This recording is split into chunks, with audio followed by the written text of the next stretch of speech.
The gentleman from Georgia is recognized for 5 minutes. Don't start the clock yet. Thank the gentleman for speaking, and I certainly am going to support this bill. All I got to say, here we are with high unemployment, with an economic disaster happening, and yet we are spending time debating a bill which is going to pass by 435 votes. It's a good bill. It's a non-controversial bill. It will pass. It should be voice voted. But why are we spending time to do this when we have millions of unemployed Americans and other people who are on the brink of getting laid off? We have a stimulus bill that the Democrats are very proud about. It's got about an $830 billion price tag at the moment, creates 3.7 million jobs. Now, the Republican alternative is half the cost, twice the jobs. I want to repeat that. Twice the jobs and half the cost. It is a bill that targets small business job creation. It targets Main Street, not Washington, D.C., not Wall Street, but Main Street, so that the jobs could come from the bottom up rather than centralized, bureaucratic, governmental planning here in Washington, which failed in Moscow. It's failed everywhere else that the government thinks they know best.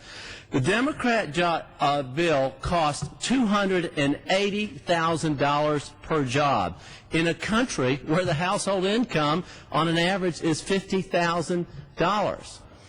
7% of this money goes to public works, roads, bridges, highways, things that actually put people to work with shovel in hand.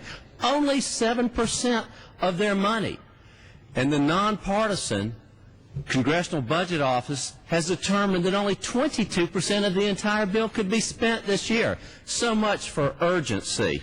And one interesting provision that now the Senate has rejected is that the E-Verify, the electronic verification language of the House that will make sure that the jobs go to legal American workers, now that might get thrown out. Boy, such a signal to our Americans.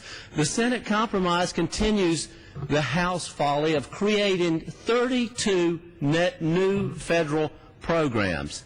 Some of the programs include $29 billion for weatherization, $1.2 billion for the National Science Foundation, $1.3 billion for NASA. Now remember, this is a jobs program. It's not a normal appropriations program. These things the federal government has a hand in. I understand that, but they're not job creation. This bill has $200 billion in undisclosed phantom earmarks, $200 billion, which will be used for earmarks, but it won't be disclosed because the decisions will be made by state and local government.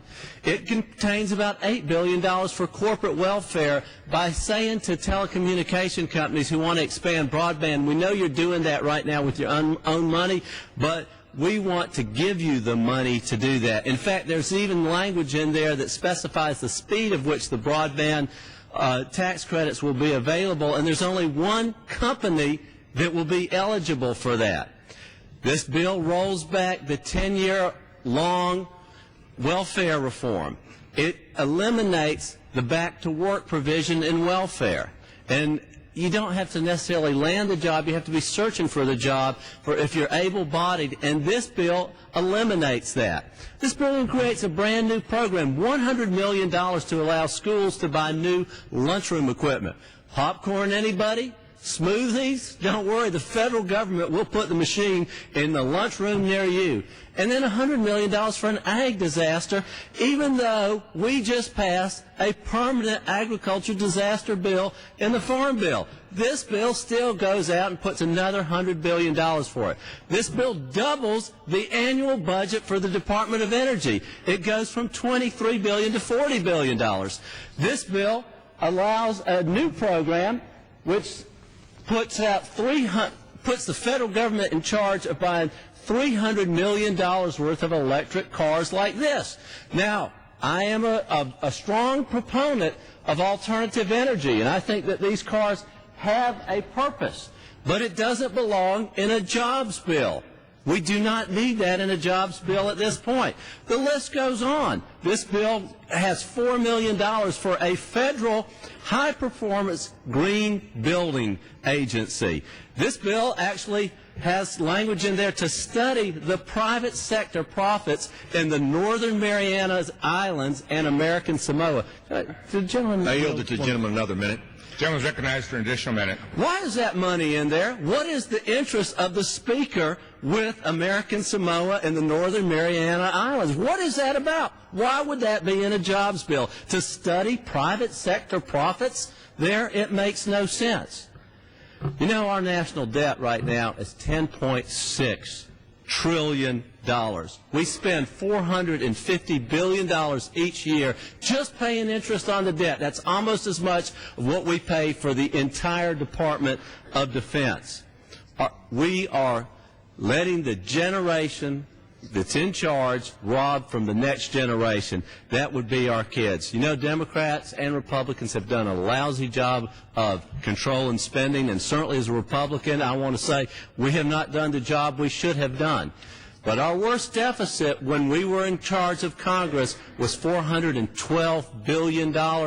This quarter alone, the Democrats will exceed $1 trillion in deficit spending. Ladies and gentlemen, we need to go back to the table. The Republican bill provides twice the jobs at half the cost. Gentleman's time has expired. I yield back.